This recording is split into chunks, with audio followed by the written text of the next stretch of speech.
Gumawa ako ng dark soy sauce at saka soy sauce, konting oyster sauce. Tapos 1 teaspoon whole patis.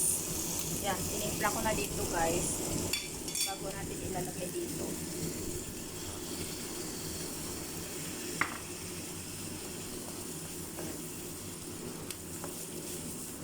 Sunod na ang akin.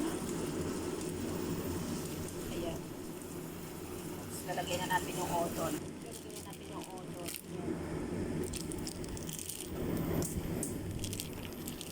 Ayan.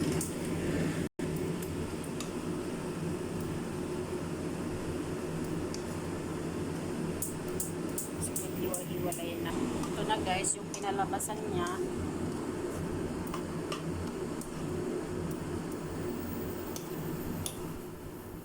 Hanapin.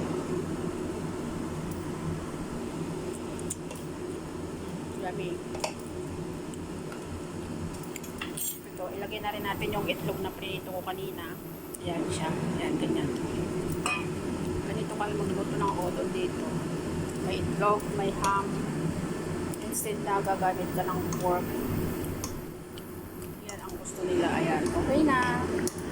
Okay na ang ating pagkain guys. Yan. Let's eat na tayo. Thank you for watching.